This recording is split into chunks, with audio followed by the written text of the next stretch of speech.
সুপ্রিয় দর্শক, আপনাদের সবাইকে স্বাগত জানাচ্ছি চ্যানেল জেড আয়োজিত নিয়মিত সংবাদ বিশ্লেষণ অনুষ্ঠান জেড ফোকাসে। আপনাদের সঙ্গে আছি আমি সাইদ খান। আলোচনার জন্য প্রতিদিনের মতো আজও আমাদের সাথে একজন অতিথি রয়েছেন। আমাদের সাথে স্টুডিওতে উপস্থিত আছেন সিনিয়র সাংবাদিক, কলামিস্ট এবং সাংবাদিকতা বিভাগের শিক্ষক রনক হাসান ভাই। রনক হাসান ভাই, আপনাকে স্বাগত জানাচ্ছি। দর্শক, আপনারা জানেন জেড ফোকাসে আমরা প্রতিদিনই দিনের উল্লেখযোগ্য খবর ধরে বিশ্লেষণ করে থাকি। আজও অতিথির মুখ থেকে বেশ কয়েকটি খবর আমাদের হাতে আছে, এগুলোর ব্যাখ্যা বিশ্লেষণ শুনব। রনক ভাই, আপনার নজরে পড়েছে নিশ্চয়ই গত প্রায় এক সপ্তাহ ধরে রাজধানী ঢাকা একটা আন্দোলনের নগরীতে পরিণত হয়েছে।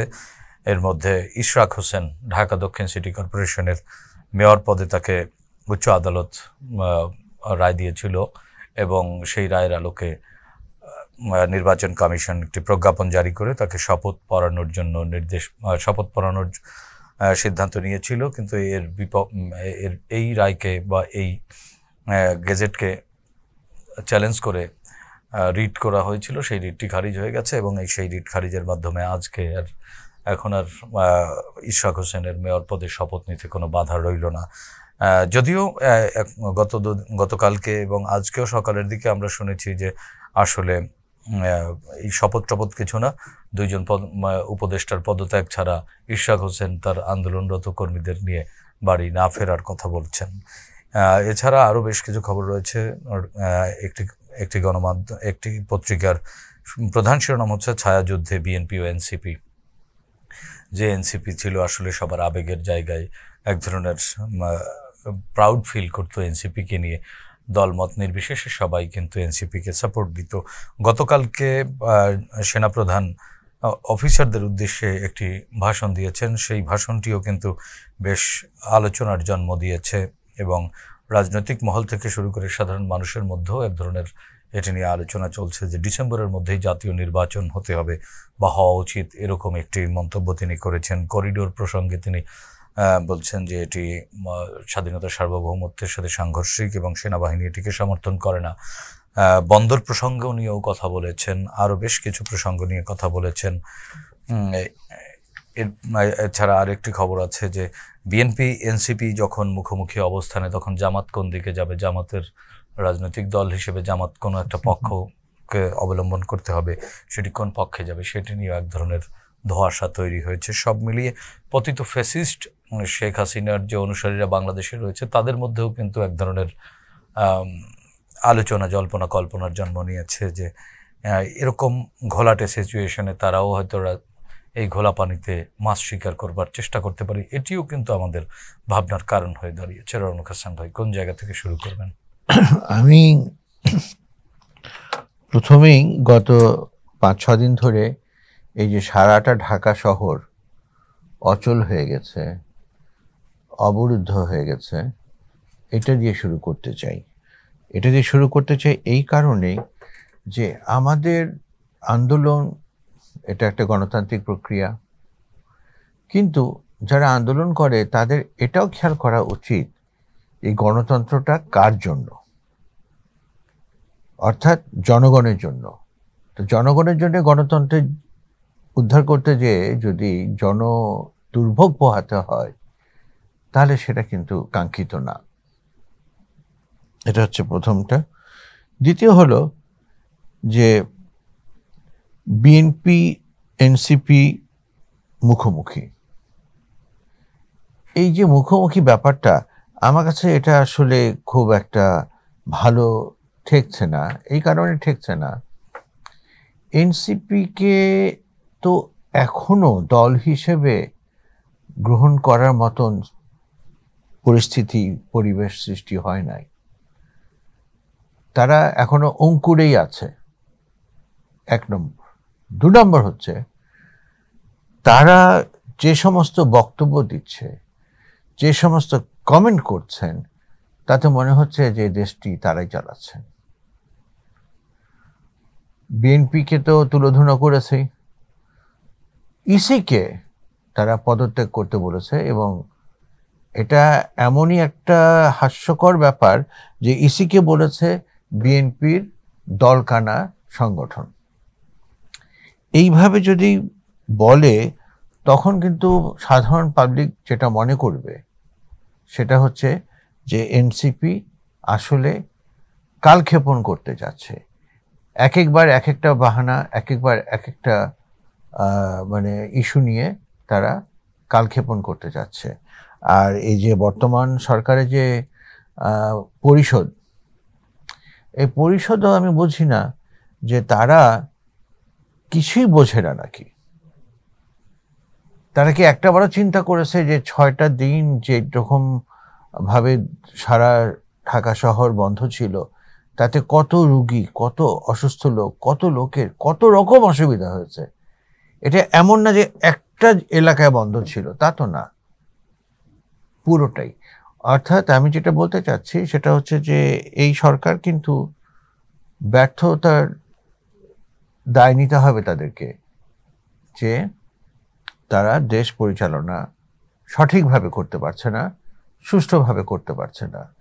আর এর ভিতরে যদি এনসিপি বা এনসিপির পক্ষ থেকে কিন্তু 3জন উপদেষ্টার পদত্যাগ দাবি করা হয়েছে, গতকালকে দাবি তুলেছেন নাসিরউদ্দিন পাটোয়ারি। হ্যাঁ, এটা তারা এবং তারা বলেছেন যে তারা বিএনপির দলীয় হয়ে কাজ করছেন। আচ্ছা, এই অভিযোগ এখন কেউ বলবে। আবার ইশরাক হোসেন কিন্তু 2জন উপদেষ্টা পরিষদে 2জন ছাত্র উপদেষ্টা রয়েছেন, মাহফুজ আলম এবং আসিফ মাহমুদ সজীব ভুঁইয়া, এই 2জনের আবার পদত্যাগ দাবি করেছে। এখন আসিফ মাহমুদ সজীব ভুঁইয়া ইশরাকের ব্যাপারটা নিয়ে যেরকম মন্তব্য করেছিলেন, যেভাবে কথা বলেছেন, সেটা তো কাঙ্ক্ষিত না। ওই যে আমি একটা কথা বললাম, তাদের আচরণ, কথাবার্তা, তাদের স্টেটমেন্টে মনে হয় দে আর রানিং দ্য কান্ট্রি।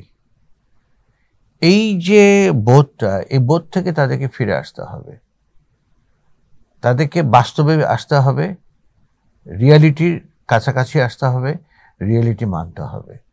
এখন আমি স্পষ্টভাবেই বলবো যে ইলেকশন হলে ডেফিনেটলি বিএনপি সংখ্যাগরিষ্ঠ দল হিসেবেই উপস্থাপিত হবে বা আসবে।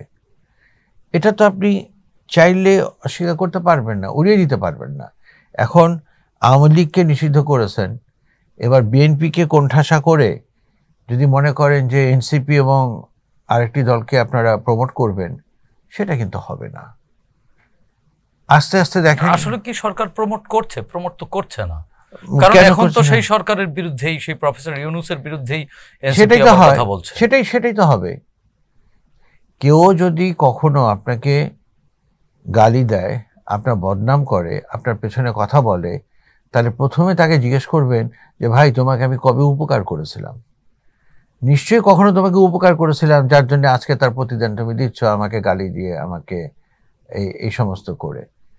তো ইউনূসের যেই স্নেহ, ভালোবাসা ইত্যাদি যেটা ছিল ছাত্রদের উপর, সেটা ছিল নজিরবিহীন। এবং উনি যেভাবে এদেরকে হাইলাইট করেছে, সেটাও কাম্য ছিল না। এবং তখনই এদের মাথাটা বিগড়ে গেছে। ফলে এখন তো খুব স্বাভাবিকভাবেই ইউনূসের, কালকে যদি মানে এরা মিছিল করে যে ইউনূসের পদত্যাগ চাই, আমি তো অবাক হব না। কারণ এই সিচুয়েশনটা তৈরি করেছেন প্রফেসর ইউনূস, ওনার অতি ভালোবাসা, অতিমাত্রা স্নেহ ইত্যাদি কারণে। আর এই সমন্বয়করা বা এই ছাত্র সংগঠন বা এই এনসিপি যদি মনে করে যে জুলাই অভ্যুত্থানে শুধু তারাই ছিল আর কেউ ছিল না, তাহলে এর চাইতে বড় ভুল আর কোনোটা হতে পারে না। জুলাই অভ্যুত্থানে বিএনপি ছিল, সাধারণ মানুষ ছিল, খেটে খাওয়া মানুষ ছিল, মজুর ছিল, কে ছিল না? কিন্তু ওরা যদি মনে করে যে না, শুধু আমরাই এটা করেছি, আমরাই স্বৈর শাসকের পতন ঘটিয়েছি, তারা অবশ্যই অগ্রগামী দল ছিল, তারা ফ্রন্টলাইনে ছিল, কিন্তু তাই বলে আর কেউ ছিল না, এটা ঠিক না। এটা তাদেরকে বুঝতে হবে। এবং আমি যে জিনিসটা খুব আশঙ্কাজনকভাবে দেখছি, রাজনৈতিক শিষ্টাচার বলে একটা শব্দ আছে, এই শিষ্টাচারটা এখন একেবারে উড়ে যাচ্ছে। শিষ্টাচার কি বিএনপিও দেখাচ্ছে? বিএনপি কি শিষ্টাচার দেখাচ্ছে? বড় দল হিসেবে তো রাজনৈতিক শিষ্টাচারের অধিকাংশ দায় তাদেরকেও নিতে হবে। তাদেরকে নিতে হবে, ঠিক আছে, কিন্তু আমি মনে করি যে বিএনপি পুরোপুরি না দেখালেও অনেকখানি দেখাচ্ছে। এই যে তারা যে এখনো চুপ করে আছে সেটাও কিন্তু আপনি খেয়াল করবেন। তারপরে দেখেন যে অনেকে বলছে যে বিএনপি চাঁদাবাজিতে নেমে গেছে, এটা করছে ওটা করছে। আরেক সবচেয়ে সহজ ব্যাপার হলো যে 17 বছর এরা কিছু করতে পারে নাই, এরা ভুখা। তো এদের সামনে যখন এই সুযোগটা আসবে তখন তারা এটা করবে, কিন্তু এইটা তারা করতো না যদি আজকে ইলেকশন হতো। ইলেকশন হলে প্রত্যেকটা গ্রুপই, মানে বিএনপির সমর্থকরা প্রত্যেকটা গ্রুপই কোনো না কোনো এমপি, কোনো না কোনো নেতার পেছনে থাকতো, এবং এমপির সাথে থাকলে পরে টুকটাক কাজ, উন্নয়ন কাজ ইত্যাদিতে ইনভলভ হয়ে তাদের একটা ইনকামের পথ থাকতো। তখন তাদেরকে বিকল্প পথে যেতে হতো না। এই যে নির্বাচন বিলম্বিত হচ্ছে, এটা কিন্তু অনেক এফেক্ট আছে। এই কারণেই কি বিশৃঙ্খলা? অবশ্যই অবশ্যই। মানে আপনি যেটা বললেন যে বিএনপির লোকেরা হয়তো উন্নয়ন কাজের অংশ হতো বা টুকটাক কাজবাজ করে তারা স্বাবলম্বী বা অর্থনৈতিকভাবে কিছুটা সচ্ছলতার মুখ দেখতো, তার মানে কি এটি যখন দেখছে না তখন এই যদি কোনো অপরাধ করে থাকে সেটিকে সমর্থন করার মতো না? অপরাধ তো কোনো অপরাধকেই তো সমর্থন করা যাবে না, কিন্তু আমি বলছি অপরাধ করার কারণটা কি সেটা মানে উল্লেখ করার চেষ্টা করা হচ্ছে। এটা শুধু এটুকুই। এবং শুধু এটা কিন্তু বিএনপি না, সব দলেই ধরেন যদি এখন ইলেকশন হয় তাহলে ছোট দলেরও দেখা যাবে একজন দুজন যদি তারা জিততে পারে তো তাদের পেছনে দৌড়ে অনেকেই অনেক কিছু অন্তত নিজে চলার মতন ব্যবস্থা করতে পারবে। কিন্তু এখন তো একেবারে শূন্য হাতে বসে আছে সবাই। সেনাপ্রধানের এই বক্তব্যের পরে যে নাগরিক সমাজে এবং রাজনৈতিক দলগুলোর মধ্যেও এক ধরনের আলোচনার জন্ম নিয়েছে যে ডিসেম্বরের মধ্যেই জাতীয় নির্বাচন হওয়া উচিত, তিনি যে এই বক্তব্য দিয়েছেন, এটাকে আপনি কিভাবে ব্যাখ্যা করবেন? আমি এটাকে 100% সমর্থন করি, 100% সমর্থন করি। তার কারণ হলো আমি অবশ্যই মনে করব যে সেনাপ্রধান আবেগতাড়িত হয়ে বক্তব্য দেননি। উনি দেশের সার্বিক পরিস্থিতি পর্যবেক্ষণ করে বুঝে তারপরেই বক্তব্য দিয়েছেন। কিন্তু সংস্কার তো দরকারও আছে, কিছু সংস্কার তো দরকার আছে, কিন্তু রে ভাই সংস্কার হলো একটা কন্টিনিউয়াস প্রসেস, এন্ডলেস প্রসেস। এটা কোনো শেষ নাই। আপনি যদি আমি 100 বছর সংস্কার করার সুযোগ দেই, আপনি 100 বছর সংস্কার করার পরেও কিন্তু সব হবে না। এখন যেটা মিনিমাম সংস্কার দরকার সেই সংস্কারটুকু করেন। কিন্তু কি করলেন আপনি 9 মাসে? আপনি তো কিছুই করেন নাই। খালি বড় বড় মানে বুলি আওড়ালে আর বয়ান দিলে তো হবে না। এখন তো বয়ানের সময় না, এখন কাজের সময়। আর বাস্তবতা হলো দেখেন, ভারত আমাদের প্রতিবেশী রাষ্ট্র, তারা নানাভাবে আমাদেরকে সাপ্রেস করার চেষ্টা করে, আগেও করেছে, এখনো করছে, ভবিষ্যতে করবে। কিন্তু ওদের সাথে যদি আমরা সম্পর্কটাকে তিক্ততার পর্যায়ে নিয়ে যাই তাতে কি আমাদের লাভ হবে? ওরা এত বড় একটা রাষ্ট্র, এটা কিন্তু আমাদের বুঝতে হবে। কিন্তু বড় রাষ্ট্র বলে কি ডমিনেট করতেই থাকবে? না, ডমিনেট করতে থাকবে না, কিন্তু আমি বলছি যে ডমিনেট করার চেষ্টা করবে। এটা আজকে যদি আমরা বড় হতাম, আজকে যদি বাংলাদেশ ভারতের চাইতে বড় হতো, তাহলে বাংলাদেশের চেষ্টা করতো ওদেরকে ডমিনেট করতে। কিন্তু ডমিনেট করার কথাই বলছি না, আমি বলছি যে মিনিমাম ন্যূনতম যেই সম্পর্কটা থাকা দরকার সেটা কিন্তু থাকা মানে অত্যন্ত জরুরি। এবং এটা না থাকলে ভবিষ্যতে তো আমাদের কোনো, এই দেখেন যে প্রতিদিন পুশিন হচ্ছে, এটা একটা নতুন সমস্যা। প্রতিদিন পুশিন হচ্ছে। আজকে কিন্তু প্রায় বিভিন্ন বর্ডার দিয়ে প্রায় 100-র উপরে পুশিন হয়েছে। তো এগুলো কিন্তু বাড়তেই থাকবে, বাড়তেই থাকবে। এটা নিয়ন্ত্রণের উপায় কি?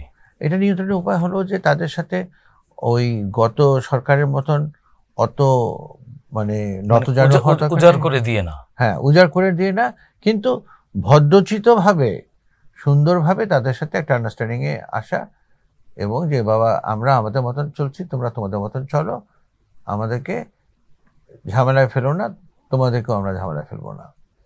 কিন্তু আমাদের সমন্বয়করা যখন বলে যে আমরা 7 সিস্টার দখল করে নিব, আমরা বাড়ি তো দিল্লি দখল করে নিব, এই ধরনের কথাবার্তাগুলো যখন যায়, এটা যেই জায়গা থেকে যাক না কেন, যখন এটা আলটিমেটলি মিডিয়াতে আসে এবং ওই দেশের কাছে যায়, তখন তো তাদের কাছে এই মেসেজটা ভালোভাবে যায় না। তখন তো যায় যে এরা তো অতিরিক্ত বাড়াবাড়ি করছে। এটা আমাদেরকে বারবারই আমি যে কথাটা বলছি যে আমাদের একটু বুঝে শুনে ব্যালেন্স করে চলতে হবে। আমরা একদম মানে ছেড়ে দিতে পারবো না। আর পতিত সরকার যেটা করেছিল যে সব কিছু উজাড় করে দিয়েছিল, ফলে এখন তাদের যে একটু বাধা, একটু মানে কন্ট্রোলিং হচ্ছে, এটা তাদের ভালো লাগছে না। And that's quite natural.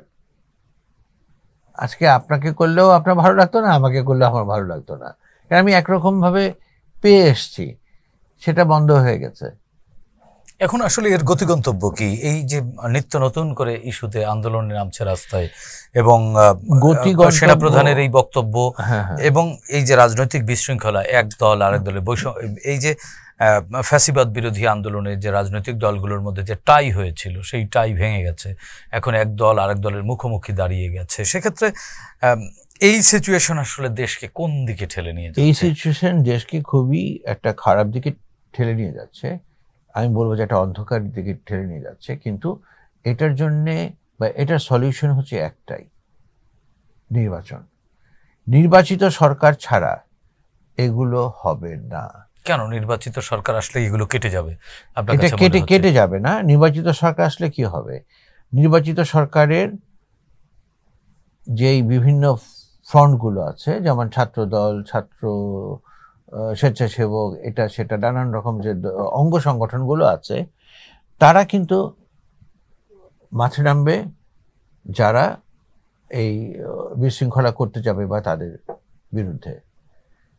এই সরকারের তো কোনো অঙ্গ সংগঠন নাই। এই যে ইন্টারিম সরকার, তার তো কোনো অঙ্গ সংগঠন নাই। আপনি তো বলছেন যে বাচ্চাদের এই যে এনসিপি কে যেভাবে এনসিপি তারা প্রমোট করছে, কিন্তু এনসিপি তো doesn't have the power or courage.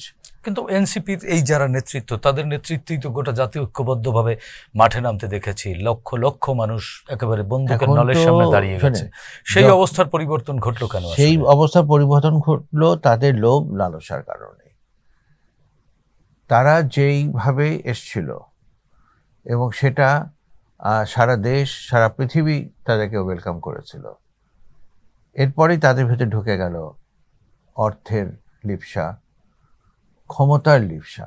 এটি তো তাদের বিরুদ্ধে রাজনৈতিক হাতিয়ারও হতে পারে, রাজনৈতিক ষড়যন্ত্রেরও অংশও তো হতে পারে। না, রাজনৈতিক ষড়যন্ত্রের অংশ বলে তো লাভ নাই। আমরা চোখের সামনে যেটা দেখছি এখন, এই সার্জিস আলম শোডাউন করলো যে বিশাল গাড়ির বহর দিয়ে, এই টাকা কোত্থেকে আসলো? এনসিপি রূপায়ণ টাওয়ারের 2টা ফ্লোর নিয়ে মানে আলিশান অফিস চালাচ্ছে, এই টাকা কোত্থেকে আসলো?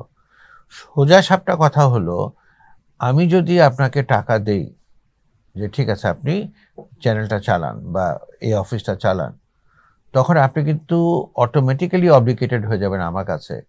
আমার অন্যায় বা আমার অনেক কিছু তখন আপনি দেখবেন না। তখন আপনি চেষ্টা করবেন আমাকে প্রোটেক্ট করতে, যদি আমার কোথাও কোনো সমস্যা হয় সেটা প্রোটেক্ট করতে। এবং এটাই কিন্তু বারবার যুগে যুগে হয়ে এসছে।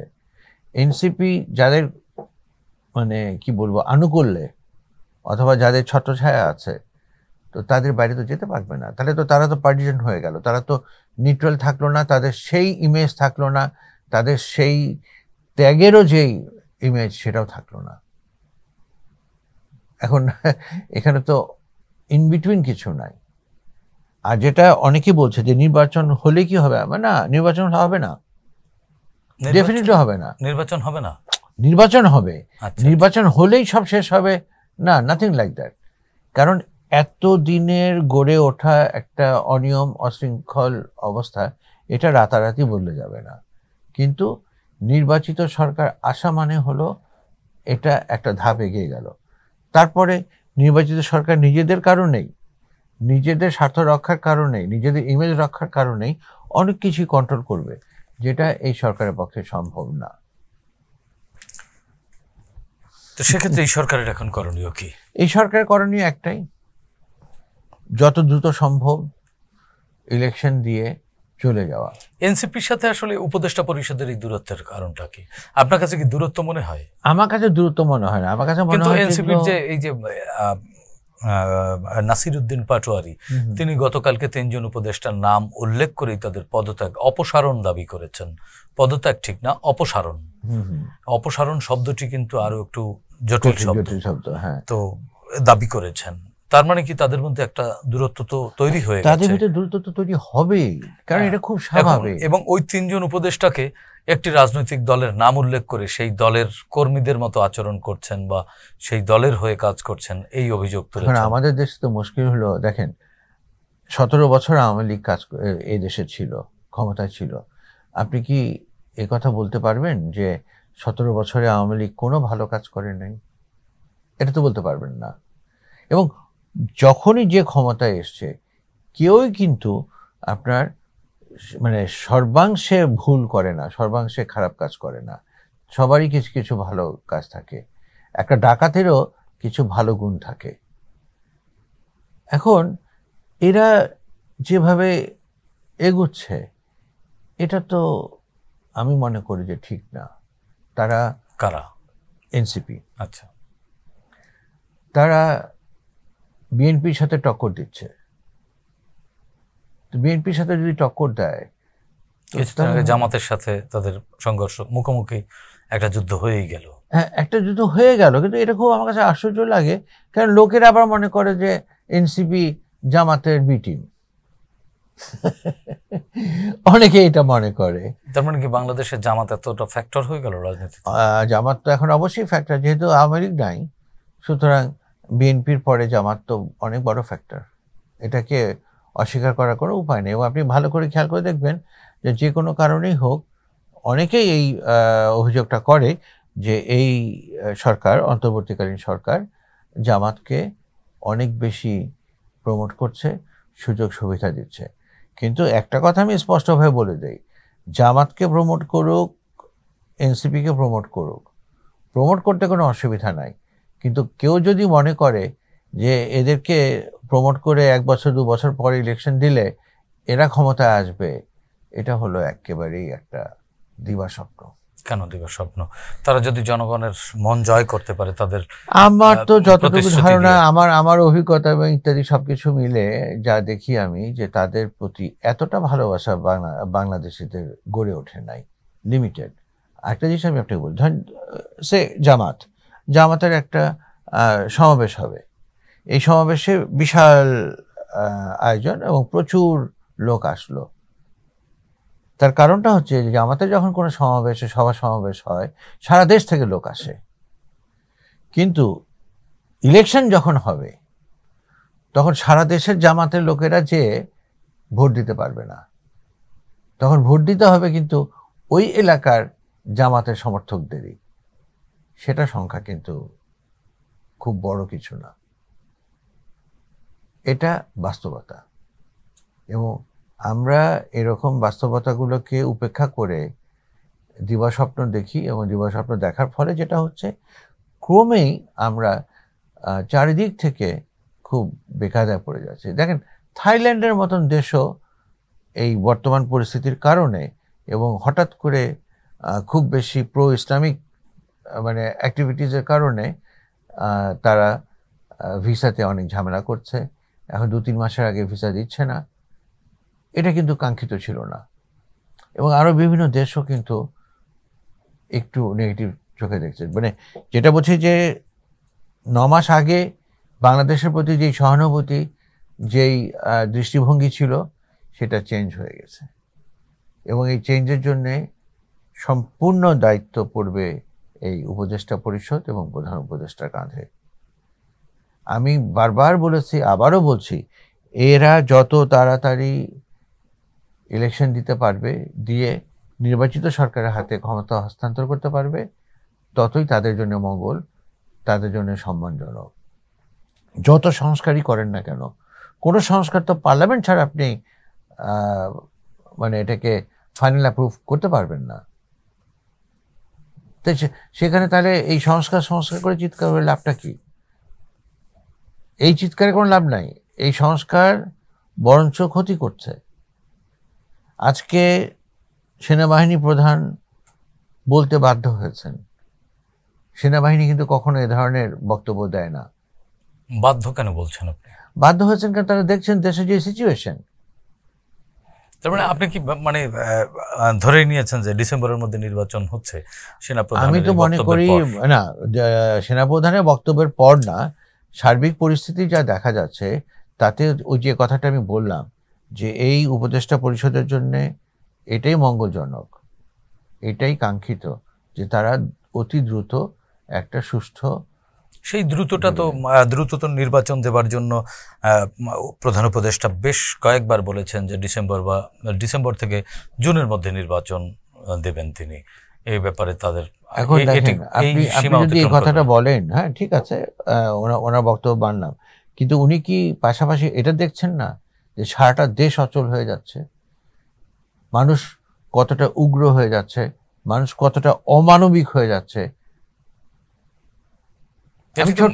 নিয়ন্ত্রণ করার দায়িত্ব আইন শৃঙ্খলা বাহিনীর। আইন শৃঙ্খলা রক্ষাকারী বাহিনী তো নিয়ন্ত্রণ করতে পারছে না, কারণ হলো যে তাদের সব কিছুই একদম 100% ফ্রি করে দেওয়া হয়নি। তাদের উপরে চাপ আছে, তাদের উপরে বিভিন্ন গ্রুপের নানান ধরনের মানে এই ফোর্স ওই ফোর্স নানানভাবে কাজ করছে। তো ফলে তারা কিন্তু ফ্রি না, তারা 100% ফ্রি না। আর একটা ব্যাপার আমি আপনাকে বলি, দেখেন মমতাজ পতিত সরকারের এমপি ছিলেন মানিকগঞ্জ থেকে।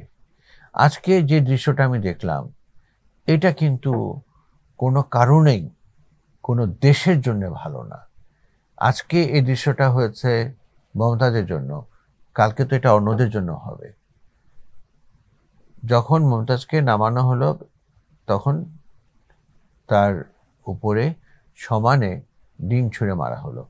পুলিশ থাকতে ডিম ছুঁড়ে মারে কি করে, পুলিশ থাকতে তাকে মাথায় মারে কি করে, এবং পুলিশ থাকতে তার কাছে যায় কি করে? এরা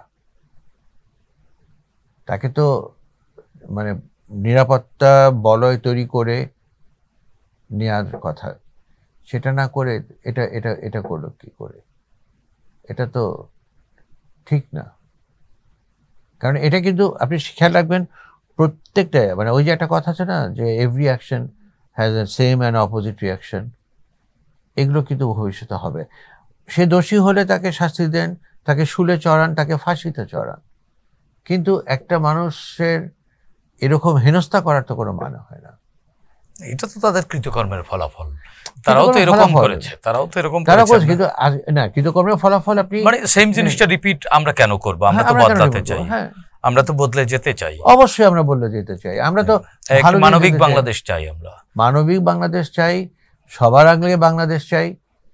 এই ফিলিংসটা মানে দেশপ্রেমটা আমরা ডেভেলপ করতে চাই। সুতরাং সেই বাংলাদেশে তো সকল নাগরিকের জন্য সমান অধিকার থাকবে এবং নাগরিক অধিকার নিশ্চিত হবে। একটা আসামিরও কিন্তু অধিকার আছে, তার চূড়ান্ত দণ্ড না হওয়া পর্যন্ত, অভিযুক্ত না হওয়া পর্যন্ত। জি রণক ভাই, তার মানে ধরে নেওয়া যাচ্ছে যে আসলে সমাধান আপনার আলোচনা অনুযায়ী যে কাঙ্ক্ষিত সমাধান রয়েছে আসলে রাজনৈতিক মীমাংসার মধ্যেই, রাজনৈতিকভাবেই আসলে এই রাজনৈতিক বিশৃঙ্খলাকে মোকাবেলা করতে হবে এবং সেই পথেই আসলে এই অন্তর্বর্তীকালীন সরকারকে এগিয়ে যেতে হবে আলাপ আলোচনার মাধ্যমে। সময়টা ডিসেম্বর কি জুন সেটি বড় কথা নয়, রাজনৈতিক মীমাংসাই হচ্ছে মুখ্য। হ্যাঁ, কিন্তু তাদের মাথায় যদি মানে ব্যাক অফ মাইন্ড যদি অন্য কোনো চিন্তা থাকে তাহলে কিন্তু সবকিছু সে চিন্তা আছে বলে তো মনে হয় না আপাতত। অবশ্যই আছে, অবশ্যই আছে, দেখেই তো এই এত কিছু হচ্ছে। আরেকটা ব্যাপার বলি আপনাকে, এই যে তার যে উপদেষ্টা পরিষদ, যেটা হয়তো বা প্রফেসর ইউনূস মনে মনে চাইছেন যে যত দ্রুত সম্ভব এটাকে ইলেকশনটা সুন্দরভাবে করে ছেড়ে দেওয়া। উপদেষ্টা পরিষদ তো ভাবছেন যে তা কেন, আমি এত আরাম আয়াস পাচ্ছি, এত প্রোটোকল পাচ্ছি, এটা কেন আমি এত সহজে হাতছাড়া করব? না, সেটি তো নিশ্চয়ই আমাদের অনুমান, আপনার অনুমান সেটি।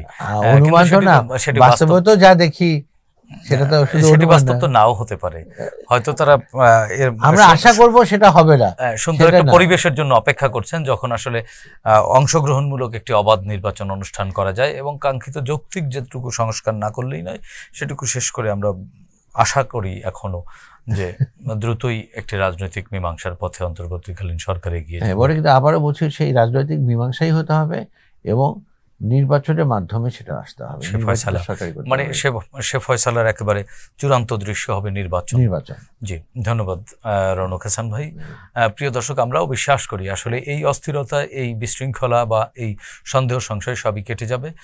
রাজনৈতিক মীমাংসার পথেই অন্তর্বর্তীকালীন সরকারও এগিয়ে নেবে এবং যৌক্তিক সংস্কারের পাশাপাশি যৌক্তিক উদ্যোগও গ্রহণ করবেন সুষ্ঠু সমাধানের লক্ষ্যে, যাতে বাংলাদেশের গণতন্ত্র, স্বাধীনতা, সার্বভৌমত্ব এবং এই লাল সবুজের পতাকা সগৌরবে স্বমহিমায় বিশ্বের দরবারে, বিশ্বের বুকে মাথা উঁচু করে দাঁড়ায়, সেই প্রত্যাশা ব্যক্ত করে আজকের মতো এখানেই শেষ করছি। সবাই ভালো থাকুন, সুস্থ থাকুন, চ্যানেল জেডের সঙ্গেই থাকুন।